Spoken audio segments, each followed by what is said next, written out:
everyone. My name is William Fong, and I'm the Group Vice President of AMTD Group and also the CEO of AMTD Digital. With us today, we have two very experienced capital markets veterans and entrepreneurs, Mr. Johnson Chan, the digital assets and private financing subject matter champions of AMTD Digital and founder and CEO of Cambridge Financials. And also with Rahul Banerjee, founder of BondiValue.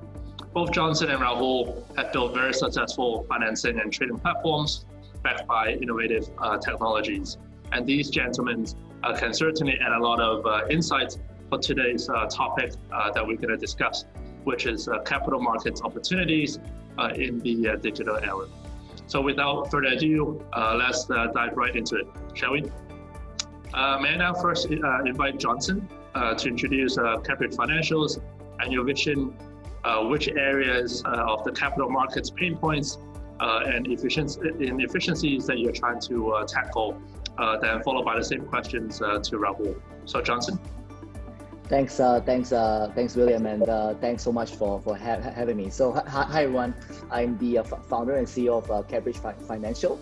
So Cambridge Financial, what we're doing is that we're providing an integrated private markets solution to really try to help companies and investors unlock value via integrated and holistic primary syndication and secondary trading approach. So we kind of see this as a new generation digital asset exchange, focusing on the private markets. So we're based in Singapore and regulated by the Monetary Authority of Singapore, the MAS. And we really have two parts of the business. So the first part is Cambridge, which is basically an online primary syndication platform that basically matches companies to private capital. So we typically work with SMEs, family businesses, late-stage growth companies, pre-IPO, pre-IPO companies who are looking for growth and expansion capital. And we run the lead and co-invest business model. So typically we'll onboard the issuer, we'll bring in the lead if there's no lead investors yet, and then we work with the family offices, the co-investors, the private banks, and individuals to really close out the round. So this allows these investors on our platform to now access institutional grade private opportunities, which previously they were limited to very large institutional investors. The second part of our business is One Exchange. So One Exchange is the first MAS regulated private security exchange in Singapore, and we are backed by the Singapore Exchange, the SGX, and we will showcase as part of the MAS project Rubin. And what this does is that with One Exchange, company founders and owners can achieve partial exits and tradability in the private shares while retaining control.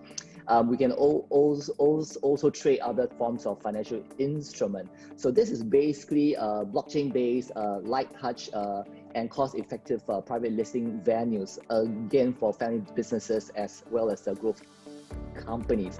So investors on our site can freely trade in and out, and to achieve liquidity, which is one of the key asks. So yeah, that's exactly what we're trying to build here. Over to you, Rahul. Hey, thanks, Johnson. It's great to be here, and thanks, William, for having me. Like Johnson, I'm also based in Singapore. I'm the CEO of BondiValue. We are the world's first blockchain-based bond exchange. We also have a RMO approval, similar to what Johnson mentioned. But in terms of our focus area, we only focus on secondary bonds. And our mission in life is to make these secondary bonds available at a minimum denomination of 100, instead of $200,000, at a minimum denomination of $1,000. Our issuer focuses the largest, the 50 most popular issuers that Asian private investors buy for their portfolios, similar to the bonds, William, in your previous life that you used to deal and underwrite with. So ours is only secondary trading. We deal with financial institutions and allow them to sell these bond blocks or $1,000 bonds to their end clients all over the world. So our business model is similar to that what equity exchanges do, but we only focus on bond exchanges. And like that, we want that everyone should be able to buy bonds cheaply, effectively, electronically, and on the go. In terms of technology, we use blockchain, we use the Hyperledger system. Our bonds are custodized and safe kept with our partners, which is Northern Trust, which is one of the world's largest custodians. And we just launched. Our initial launch partners are UOB Kay Hian and Taurus Wealth Management, and we are looking to expand quite rapidly. We do have a second part to the business, which is called BondiValue Information System or Information Services, where we really allow everyone across the world to get the real trading price of bonds. As you know, while equity and FX have become democratized, bonds are still lagging behind, and that's what our mission is. And we've been on this journey for about 4.5 years. Oh, excellent. Thank you, Johnson and Rahul. Definitely sounds very interesting and really is trying to interrupt the traditional capital markets that we're used to. So maybe now let's zoom in a bit to the credit products, which Rahul, you mentioned a little bit. We're definitely seeing a lot of technological advancements in equities, in FX, in rates, through quant trading, e-trading. So some technologies are going to these markets, but not so much in the fixed income space. Just talking through a little bit of my experience from my previous life, when we do a bond transactions for issuers in the US dollar space or Sing dollar space, the process is still very high touch, right? It's still very human resources draining, where different banks on the phones talking through allocations and getting on the phones with sales talking to investors. It's a very repetitive process, and it's taking a lot of human resources. So, but on the fixed income side, we're really not seeing a lot of technologies, at least from my end. So, Rahul, given that you're in this space, what sort of latest trends and technologies you're seeing in this space, and how can the trading of the bond pricing and also the trading mechanisms can be interrupted with these technologies, and what part and what role can BondiValue play in that as well? Thanks, William. That's a very good question. But it's also a very tough one, and one I've spent close to 2 decades thinking about. If you look at the equity markets in the 80s and 90s, they electronified, as you rightly point out. And FX markets, moved in that direction in the last 10 years. But if you look at bonds, when I started in the bond market, the Asia volume was about $7 billion a year, right, in new issuances. Last year, that number was 350 billion. So in 20 years, the market exploded 50 times. But the technology remained the same. It was the same phone that was being used and the same keyboard, right? No prizes for guessing who makes that keyboard.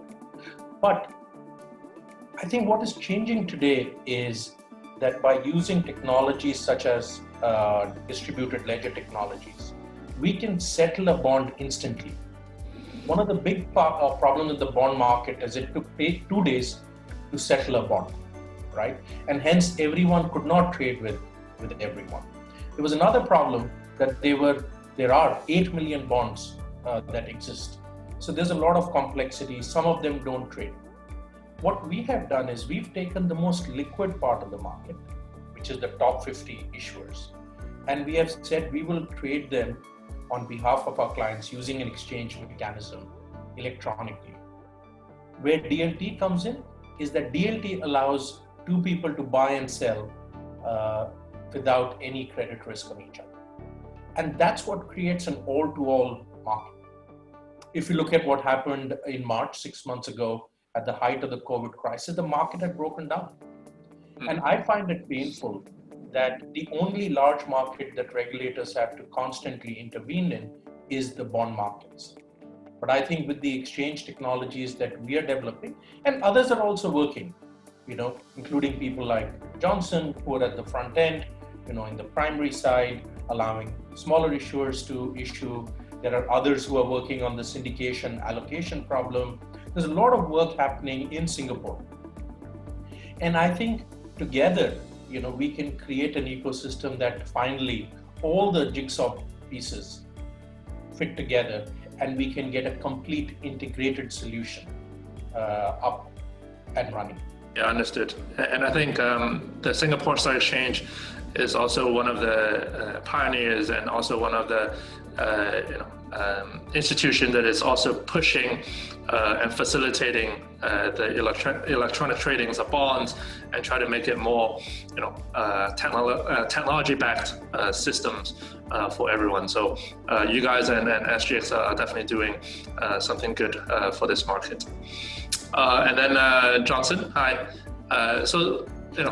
Switching gear a little bit to the private markets, right? Private markets and private assets always have the stigma of being, bespoke, being black box, being lack of transparencies. So how can investors and issuers benefit from better transparencies and liquidity for private assets? And again, what role can Cabridge play in this? And also, what are some of the technologies that you're seeing in the private markets? Hopefully that you can share with us. Thanks for that, William. So yeah, I note that the top topic for today's webinar is capital market opportunities in the digital era. And I think where we are firmly positioned is really in the private market space. So, you may know that, since, probably 4 or 5 years back, the amount of money that has gone into the private markets has actually overtaken the amount of money that went into the public markets. And this is really a rise of the emergent PE fund, VCs, and all these kind of things. And you're exactly right, really. I mean, it's been very opaque. And what we're trying to do is that we're trying to push the kind of the growth stage, so kind of one level just prior to a public listing, and trying to use that as our beachhead to kind of build out the private markets by bringing in various ways that we can help the whole private market space by bringing some structure and transparency, right? So part of the things, we are a platform play, and in the past when you raise funds, it's always who and what little angel groups, clubs, or VC consortiums. So what we're doing is that we're trying to build this into an organized place, both on the primary raise side and at the same time bolting on the secondary tradability, because one of the classic questions investors always ask, where is the exit, right? So by having the potential to have at least a partial liquidity, so we're not professing that we will definitely be as good. So that's why we use the word partial liquidity. We allow some form of the tradability and some form of exit who then makes the primary instrument more effective. The other thing nice about the private markets is that we can use all the available structuring tools in the market space. So for example, we have various deals that we can do preferential payments or dividends, preferential shares, even the redemption features on the equity side. So at least that also gives a little bit more structure and more incentive for the investor to come in. But again, we need to kind of structure this and systemize this. And that's where the whole technology and the whole transparency efficiency comes in, right? So that's kind of where we play a part. And if you would ask me whether I would start this 5 years back, I would probably say no. But now, because of the DLT and all, this makes a lot of sense. So what we have done is that we built our exchange on the public Ethereum network, which we use a smart layer contract, which we can build various tools to enable the monitoring. One of the things which we're pretty proud of is that we've been featured in the Project Upin as part of the MAS project. We've demonstrated, a live working private exchange built on the public Ethereum, and very similar to what Rahul was talking about. We, one of the main goals and for everything is for almost near instantaneous settlement to reduce the counterparty risk, increase the transparency, and really build a fair, efficient, and transparent market. And that's exactly what we're trying to achieve here, using the technology and using the legal framework and the regulatory framework to build this out in Cambridge Financial. Okay, got it. I think we have time for maybe one last quick question. If you have your wish list, right, in the next 3 to 5 years, which areas of your respective market, being the bond trading market, and then for Johnson it's a private market, which areas or which additional pain points do you want to tackle next after you have built Cambridge and built BondiValue for a number of years now? So if we look forward for the next 3 to 5 years, what other areas you would like to tackle? Maybe Rahul first? Sure. William, as you know, bonds is the world's largest financial market. So I think I just want to keep working on this journey. I think it's very unfair that today not everyone can buy bonds. When we see people with more than $5 million, they invest 30% of their wealth in bonds. But as their wealth level comes down, because of this minimum denomination, they don't buy bonds. We also find because it's very expensive to service them, they can't buy bonds. And I think that's unfair. So from my perspective, I would like to just grow and focus on the secondary bond market. But what I'd like to do is, and we've already got a joint venture in Mexico, because the problems of the bond market are not just in the US dollar or international markets, but also in every domestic market. So I would be a very happy man if others could use my technology that we've developed here in Singapore to solve the problems of their respective bond markets using our template. The Economist a couple of weeks ago said that every country needs 2 things. And I'm quoting them, so please don't find fault with that quote. They said they need a good beer and a good stock exchange. I'll just add to that every government does need a bond market to be able to finance their own infrastructure. So that's my vision, stay in the bond market. We've been very fortunate that we were able to experiment in the sandbox and develop some technologies. And now if that technology can be used all over the world, that'll be wonderful. Yeah, I can definitely see your passion and being consistent in terms of your objectives and vision. So thanks for that, Rahul. And Johnson, over to you. Yes, for us at Cambridge Financial, it's always the private markets. We believe the private markets is here to stay. It's just going to get bigger.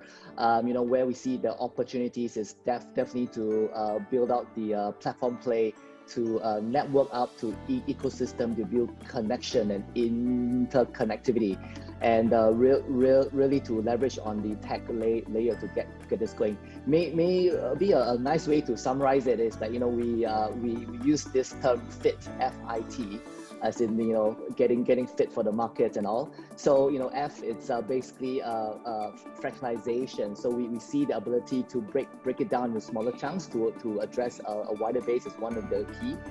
I is for interconnectivity. So we love we're working in various financial institutions, other exchanges. We're having this discussion with various players to interconnect, really to build up the pool, because this is really an ecosystem play, and that's the reason why we partner up with AMTD Digital. And the last one, T, which is tradability. So the ability to trade, to recycle capital is a very, very big thing, right? If you can recycle capital, you can flow the money back, and we see a lot of the opportunities here, especially now, Rahul talked about the bond markets and all. We also see the debt to equity conversion going on, which is going to be one of those things that will definitely come. So, if you ask me 3 to 5 years out, we're just gonna be keep going on the making sure we have the best in class regulations, the best in class technology to provide a platform for the private market player to utilize and leverage on what we are building here. Thank you. Thanks, Johnson. Loud and clear. So I think with that, that draws to the conclusion of our session. Once again, thank you to Johnson and Rahul for spending the time with us today and sharing their thoughts and insights. And thank you very much for those who's watching this session. Thank you. Have a good day. Thanks, William, for having us. Bye-bye. Bye, Johnson. Thank you. Thanks, everyone. Take care.